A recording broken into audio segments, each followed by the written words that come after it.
Welcome to 360 Tamil. இன்னைக்கு இந்த வீடியோல சிஐடி எபிசோட பத்தி தான் பார்க்க போறோம். இந்த எபிசோடு ஹிந்தில மட்டும் தான் இருக்குன்னு நினைக்கிறேன். தமிழ்ல இருக்கா என்னன்னு எனக்கு தெரியல. நடுவுல சிஐடி எபிசோடும் போட சொன்னீங்க. அதனால தான் இந்த வீடியோ போடலான்னு முடிவெடுத்தேன். கண்டிப்பா சப்போர்ட் பண்ணுங்க. அப்பதான் தொடர்ச்சியா இந்த மாதிரி வீடியோ என்னால போட முடியும். எக்ஸ்பிளனேஷனுக்குள்ள போறதுக்கு முன்னாடி வீடியோக்கு ஒரு லைக்க போடுங்க. அது மூலியமா இந்த வீடியோ இன்னும் நிறைய பேர்கிட்ட கொண்டு போய் சேர்க்கப்படும்.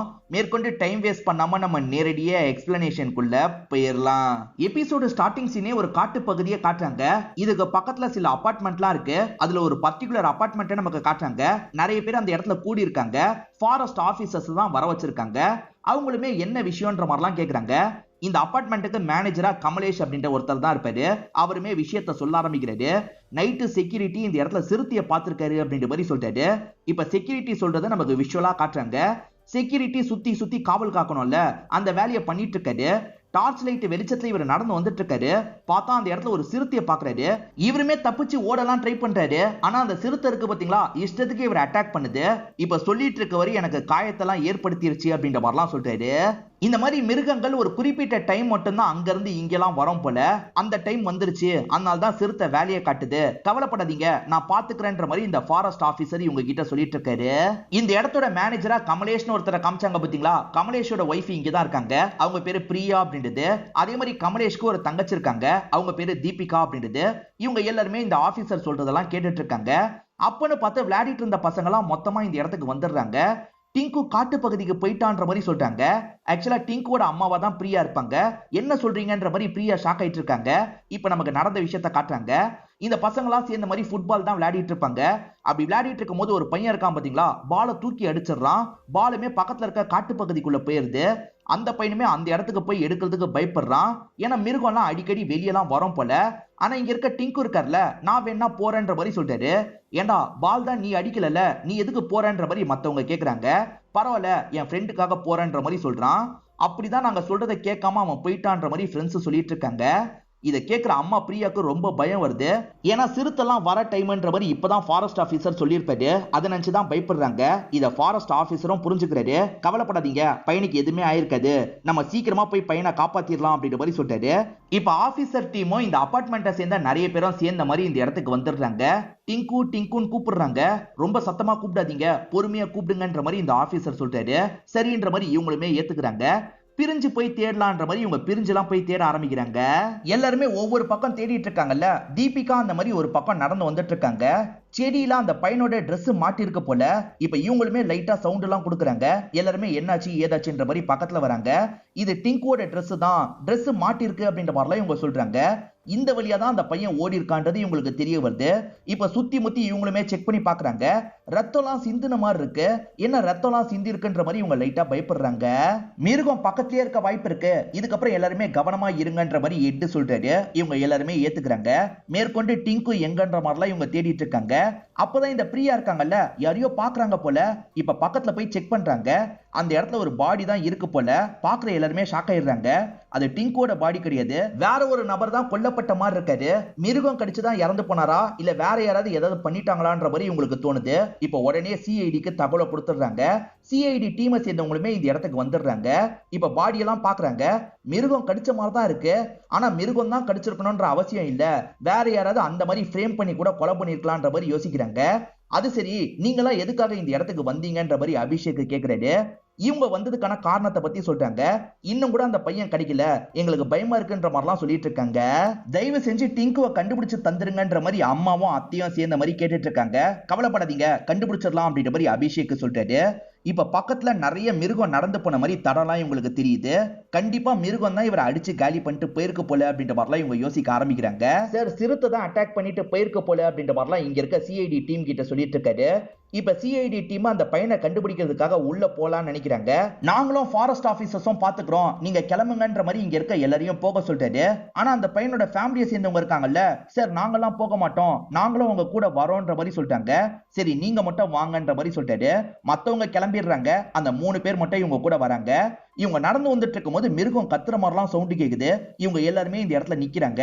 ஃபாரஸ்ட் ஆபீசர்ல எட் இருக்கார்ல, சார் அங்க மட்டுமே 2-3 சிறுத்தை இருக்க மாதிரி இருக்கு, நம்ம அவசரப்பட்டு போக வேணாம் சார், நானும் என்னோட டீமை மட்டும் போறோம், நீங்க எல்லாம் கிளம்புங்க அப்படின்ற மாதிரி சொல்லிட்டாரு. ஆனா அபிஷேக் இருக்கார்ல, ஒரு பையனோட உயிர் அந்த இடத்துல ஆபத்துல இருக்கு, அப்படிலாம் விட்டுட்டு போக முடியாது, என்ன வந்தாலும் பாத்துக்கலாம் அப்படின்ற மாதிரி சொல்லிட்டாரு. ஃபேமிலியை மட்டும் போங்கன்ற மாதிரி சொல்லிட்டாரு. ஃபேமிலி நாங்களும் வரோன்ற மாதிரி சொல்லிட்டாங்க. ஆபீசர் இருக்கார்ல, சரி சார் இருக்க டீமை வச்சு பாதுகாப்பு தரேன்ற மாதிரி சொல்லிட்டாரு. அந்த ஃபாரஸ்ட் ஆபீசர்ஸோட ஆளுங்க தான் முன்னாடி போயிட்டு இருக்காங்க, இவங்க பின்னாடி தான் வராங்க. நிறைய மிருகத்தோட தடலாம் இவங்களுக்கு தெரியுது. அதே சமயம் நிறைய இடத்துல ரத்தம்லாம் சிந்தி கிடக்கிற மாதிரி இருக்கு. இவங்களுமே பயந்துகிட்டே ஒவ்வொரு ஸ்டெப்பா எடுத்து வச்சிட்டு இருக்காங்க. இப்ப கொஞ்சம் தள்ளி இருக்க பகுதியை நமக்கு காட்டுறாங்க. இந்த இடத்துல ஒரு 4 பேர் இருக்காங்க. இவங்க 4 பேருமே மிருகத்தை வேட்டையாடுறதுக்காக தான் இந்த இடத்துக்கு வந்திருக்காங்க போல. ஏன்னா மிருகத்துக்கிட்ட இருந்து பல்லு தோலெல்லாம் எடுக்கலாம் பாத்தீங்களா, அதுக்காக தான் இவங்க எல்லாம் வந்திருக்காங்கன்னு தெரிய வருது. பெருசா இவங்களுக்கு எதுவுமே கிடைக்கல போல, எதுவுமே இல்லாம போக முடியாது, கண்டிப்பா வேட்டையாடி தான் போனன்ற மாதிரி இவங்களுக்குள்ள பேசிக்கிறாங்க. இப்ப பிரிஞ்சு வேட்டையாடுறதுக்காக போறாங்க. அதுல ரேவந்த்னு ஒரு பர்டிகுலர் நபரை நமக்கு காட்டுறாங்க. அவர் வந்துட்டு இருக்க வழியில ஒரு புலியை பாக்குறாரு. அந்த புலியை எப்படியாவது ஷூட் பண்ணிடணும் அப்படின்ற மாதிரிலாம் இவர் எய்ம் பண்ணிட்டு இருக்காரு. அந்த புலி திடீர்னு காணாம போயிருது. என்ன அதுக்குள்ள காணாம போயிருச்சு அப்படின்ற மாதிரிலாம் இவரும் தேடிட்டு இருக்காரு. அப்படி தேடிட்டு இருக்கும் போது புலி கத்துற மாதிரி பின்னாடி இருந்து சவுண்டு கேக்குது. என்ன பின்னாடி இருந்து சவுண்டு கேக்குது அப்படின்ற மாதிரி இவர் பயப்படுறாரு. இப்ப பொறுமையா திரும்பி அந்த பக்கம் பாக்குறாரு.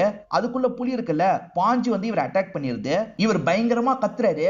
அந்த சவுண்ட் எல்லாம் இவங்களுக்கு கேக்குது. கத்துற மாதிரி சவுண்ட் கேக்குது. என்ன ஏதுன்னு பாக்கணும்ன்ற மாதிரி இவங்க எல்லாருமே வேகமா அந்த பகுதியை நோக்கி ஓட ஆரம்பிக்கிறாங்க. இவங்க வந்து பார்க்கும் போது அந்த நபர் இறந்து போயிருக்கிறது இவங்களுக்கு தெரிய வருது. இவர் யாரு என்னன்னு தெரியல. இவர் கையில ஒரு கன் இருக்கிறத கவனிக்கிறாங்க. கண்டிப்பா வேட்டையாடுறதுக்காக தான் காட்டு பகுதிக்கு வந்திருக்காரு, மிருகம் அடிச்சு இறந்து போயிருக்காரு அப்படின்ற மாதிரிலாம் இவங்க யோசிக்கிறாங்க. காயத்தை வச்சு பார்க்கும் போது இது சிறுத்தை இல்ல, புலி தான் அடிச்சிருக்கு அப்படின்ற மாதிரிலாம் இங்க இருக்க எட்டு சொல்றாரு.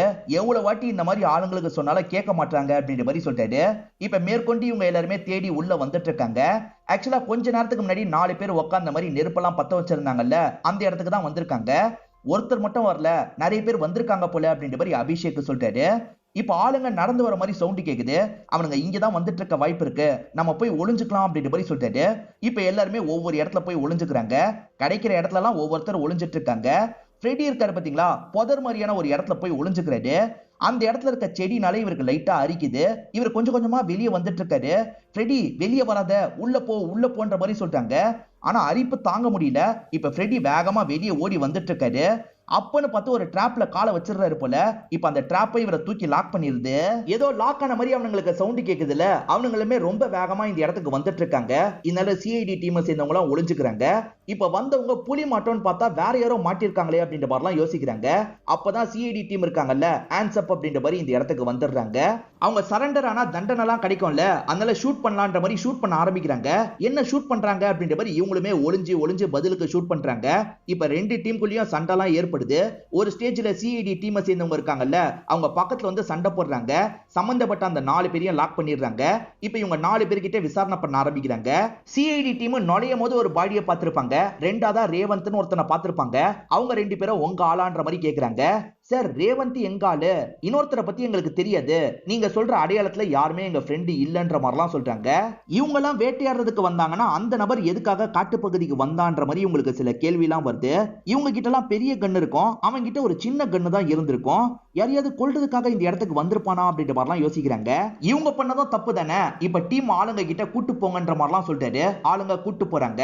அதே சமயம் முதல்ல ஒரு நபரை பார்த்தாங்கல்ல, அந்த நபரை போட்டோ எடுத்துட்டு இங்க இருந்து கிளம்பிடுறாங்க. டீம் கிட்ட அந்த போட்டோவெல்லாம் தந்துடுறாங்க. அவன் யாரு என்னன்ற மாதிரி டீமை சேர்ந்தவங்க விசாரிக்கிறாங்க. அவன் ஃபிங்கர் பிரிண்ட்டை செக் பண்ணி பார்க்கும்போது அவன் ஒரு கான்ட்ராக்ட் கில்லர் அப்படின்றது தெரிய வருது. அதாவது காசு கொடுத்தா கொலை பண்ணுவாங்கல்ல, அந்த மாதிரி வேலைலாம் இதுக்கு முன்னாடி அவன் பண்ணிருப்பான். ஜெயில தண்டனையும் அனுபவிச்சிருப்பான். வெளியே போய் அந்த வேலையை தான் திரும்பி பண்ணிருக்கான் போல. யாரை கொலை பண்றதுக்காக அந்த காட்டு பகுதிக்கு போனா, ஒரே குழப்பமா இருக்கேன்ற மாதிரிலாம் இவங்க யோசிக்கிறாங்க.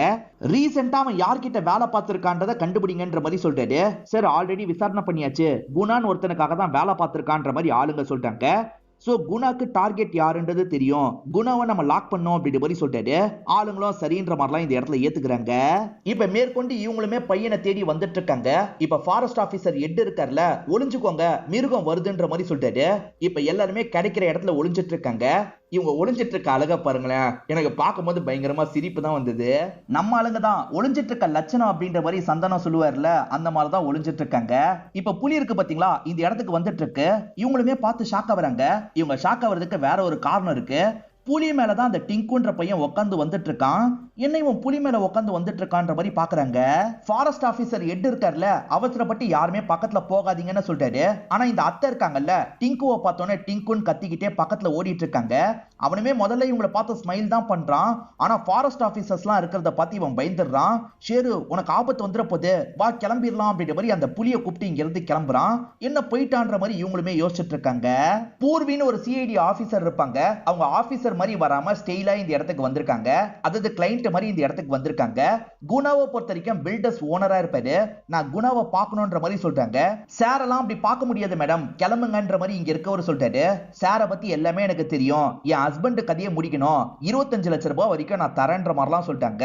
சரி நான் பேசி பாக்குறேன்ற மாதிரி வெளியே இருக்கவர் சொல்றாரு. நீங்க இங்கேயே வெயிட் பண்ணுங்கன்ற மாதிரி உள்ள இருக்க குணா கிட்ட பேசுறதுக்காக வராரு.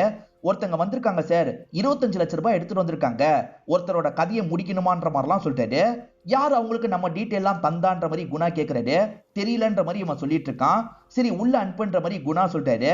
சார் கூப்பிடுறாரு, போங்கன்ற மாதிரி இவன் சொல்றான். இப்ப இவங்களுமே உள்ள வந்துடுறாங்க.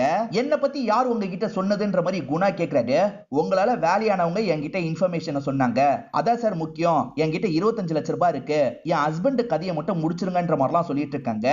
இவருமே ஹஸ்பண்ட் போட்டோவை மட்டும் தாங்க, நான் பாத்துக்கிறேன்ற மாதிரிலாம் சொல்லிட்டாரு. இதுதான் ஹஸ்பண்டோட போட்டோன்ற மாதிரி சிஐடி ஆபீசரோட போட்டோவை காட்டுறாங்க. அவர் சிஐடி ஆபீசர்னு கூட இவருக்கு தெரியல. சரி மேடம் கவலைப்படாதீங்க, நான் பாத்துக்கிறேன்ற மாதிரிலாம் சொல்லிட்டு இருக்காரு. இப்ப சட்டுன்னு இவங்க இருக்காங்கல்ல, கன் எடுத்து இவங்க 2 பேரையும் லாக் பண்றாங்க. அதே சமயம் டீமை சேர்ந்தவங்களும் இந்த இடத்துக்கு வந்துடுறாங்க. அப்பதான் இவங்க போட்டோல காமிச்சது ஒரு சிஐடி ஆபீசர்னு தெரிய வருது. ஓஹோ, நீ சிஐடி ஆபீசரையே கொலை பண்ணுவியா அப்படின்ற மாதிரி எட்டுமே கிண்டல் பண்றாரு. ஏற்கனவே இவர் அனுப்பி காட்டு பகுதியில ஒருத்தன் இறந்து போயிருக்கான் பாத்தீங்களா, அவன் பேரு முகேஷ் அப்படின்றது. முகேஷ் நீ தானே காட்டு பகுதியில அனுப்புன, யாரை கொலை பண்றதுக்காக அனுப்புன, யார் இந்த வேலையை கொடுத்தது, ஒழுங்கா சொல்லுன்ற மாதிரிலாம் இந்த எட்டு கேட்கிறாரு. இவனுமே யாரு இந்த வேலையை கொடுத்தாங்கன்றத சொல்றான். ஆனா இவன் யாரோட பேரை சொல்றான்றத நமக்கு காட்ட மாட்டாங்க. ஆக்சுவலா அந்த பையன் அந்த புலி கூடயே போயிட்டான் பாத்தீங்களா, புலி ஏதாவது பண்ணிட போகுது அப்படின்ற மாதிரி இவங்க எல்லாருமே பயப்படுறாங்க.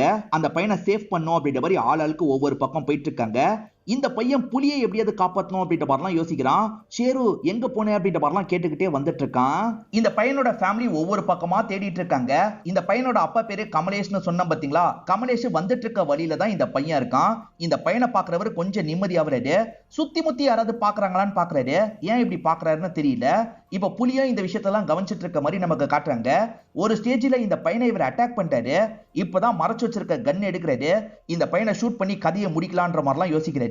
இவர் தான் இந்த பையனோட கதையை முடிக்கிறதுக்காக முகேஷை செட் பண்ணிருக்காரு போல. இப்ப நம்மளே முடிக்கலாம்னு நினைக்கிறாரு.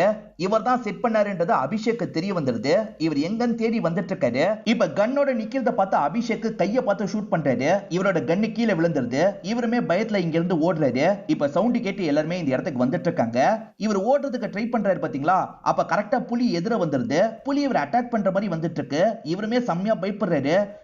வேணான்ற மாதிரிலாம் பயந்த மாதிரி பின்னாடி போய்கிட்டே இருக்காரு. அப்பதான் இந்த சின்ன பையன் நடுவுல வந்துடுறான். என்ன பண்ணிட்டு இருக்க, போகாதன்ற மாதிரி எல்லாருமே சொல்லிட்டு இருக்காங்க. ஆனா இந்த பையன் சாதாரணமா அந்த புலிக்கு நடுவுல வந்துடுறான். பக்கத்துல வந்தவன் ஷேருன்ற மாதிரி அந்த புலியை கண்ட்ரோல்லாம் பண்ணிட்டு இருக்கான். அம்மா இந்த புலி என்ன எதுவுமே பண்ணாது, இது நம்ம ஷேருன்ற மாதிரிலாம் சொல்லிட்டு இருக்கான். இப்பதான் அது என்ன புலின்றது மத்தவங்களுக்கு தெரிய வருது. புலி சின்னதா இருக்கும் போது ஸ்பெஷல் பர்மிஷன் வாங்கி வீட்டுக்கெல்லாம் கூட்டு வருவாங்க போல. அந்த மாதிரி தான் ஒரு சின்ன புலியை இவங்க வீட்டுக்கு கூட்டு வந்திருப்பாங்க. அதுக்கு தான் இந்த பையன் ஷேருன்ற மாதிரி பேர் வச்சிருப்பான். இவன் சின்ன பையனா இருக்கும் போதே அந்த புலி கிட்ட விளையாடி இருப்பான். இதை மத்தவங்க எல்லாம் வேடிக்கை பார்த்திருப்பாங்க. நடுவுல காட்டு பகுதிக்குள்ள வந்து இவன் பாண்டிங்லே இருந்திருப்பான் போல. இதெல்லாம் நம்புற மாதிரி இல்ல, இருந்தாலும் காட்டுறாங்கன்றதுக்காக நான் எக்ஸ்பிளைன் பண்றேன். ஆக்சுவலா இந்த பையன் தைரியமா உள்ள போறேன்னு சொன்னான் பாத்தீங்களா, இந்த புலியை அப்படியே பார்க்கலான்றதுக்காக தான் உள்ள வந்திருப்பான். இப்ப புலியை பின்னாடி போக சொல்றான்ல, அதுவுமே இந்த நபரை எதுவுமே பண்ணாம போயிடுது. இப்ப இவருமே பையனுக்கு நன்றிலாம் சொல்லிட்டு இருக்காரு. இப்ப சிஐடி டீமை சேர்ந்தவங்க பக்கத்துல வந்துடுறாங்க. எதுக்காக நான் பையனையே கொல்லணும்னு நினைச்சேன்ற மாதிரிலாம் இவரை போட்டு அடிக்க ஆரம்பிக்கிறாங்க. இப்பதான் இவர் சில விஷயங்களை சொல்ல ஆரம்பிக்கிறாரு. ஆக்சுவலா கமலேஷோட சொந்த பையனா இவன் இருக்க மாட்டான். கமலேஷ்க்கு ஒரு அண்ணி இருந்திருப்பாங்க. அவங்க ஆக்சிடென்ட்ல இறந்து போயிருப்பாங்க. இந்த பையன் பேர்ல தான் இப்ப சொத்தெல்லாம் இருக்கு. அந்த சொத்தெல்லாம் வேணும்ன்ற மாதிரி இவர் நினைச்சிருப்பாரு. அதனால தான் இந்த பிளானை போட்டிருப்பாரு. இந்த பையன் நடுவுல காட்டு பகுதிக்குள்ள போறது இவருக்கு தெரியும் போல. அதனால தான் முகேஷை செட் பண்ணிருப்பாரு. மிருகம் கடிச்சு இறந்து போன மாதிரி செட் பண்ணிரு அப்படின்ற மாதிரி சொல்லியிருப்பாரு. பார்த்தா முகேஷ் அந்த மிருகம் கடிச்சு சாவடிச்சிருக்கோம். கமலேஷ் சொல்றத ஒய்ஃபும் தங்கச்சியும் கேட்டுட்டு இருக்காங்கல்ல, நீ இந்த அளவுக்கு கேவலமா நடந்துப்பேன்னு கொஞ்சம் கூட எதிர்பார்க்கல அப்படின்ற மாதிரிலாம் இவரை திட்டுறாங்க. இவருமே இந்த இடத்துல ஃபீல் பண்ணிட்டு இருக்காரு. இப்ப திரும்பி புலி இந்த இடத்துக்கு வருது. எல்லாருமே பயந்துட்டு இருக்காங்க. புலி கடைசி கடைசியே இந்த பையனை பார்த்துட்டு போறதுக்காக தான் வந்திருக்கு போல. ஆனா இந்த பையன் இருக்கான்ல, நான் அந்த புலி கூடயே இருக்க போறேன்ற மாதிரிலாம் சொல்றான். புலியை நோக்கி எல்லாம் போயிட்டு இருக்கான். ஆனா ஃபேமிலியை சேர்ந்தவங்க எல்லாம் போக கூடாது அப்படின்ற மாதிரி சொல்லிட்டு இருக்காங்க. நீ இங்க இருந்து நல்லா படிக்கணும், அதுக்கப்புறம் ஃபாரஸ்ட் ஆபீசரா மாறிடு, எந்த ஒரு மிருகத்துக்கும் ஆபத்து வராத மாதிரி பாத்துக்கோ அப்படின்ற மாதிரி எல்லாருமே சொல்லிட்டு இருக்காங்க. சரின்ற மாதிரி இந்த பையனுமே ஏத்துக்கிறான். கொஞ்ச நேரம் புலி பாக்குது, அதுக்கப்புறம் இங்க இருந்து கிளம்பி போயிருது. இதோடயே இந்த கதையை நமக்கு முடிச்சிடுறாங்க. இந்த கதை உங்க எல்லாருக்குமே பிடிச்சிருக்கும்னு நம்புறேன். இந்த வீடியோ உங்களுக்கு பிடிச்சிருந்ததுன்னா லைக் பண்ணுங்க, கமெண்ட் பண்ணுங்க, மறக்காம 360 தமிழ் சேனலை சப்ஸ்கிரைப் பண்ணுங்க. தொடர்ச்சியா இந்த மாதிரி வீடியோக்கள் வந்துகிட்டே தான் இருக்கும்.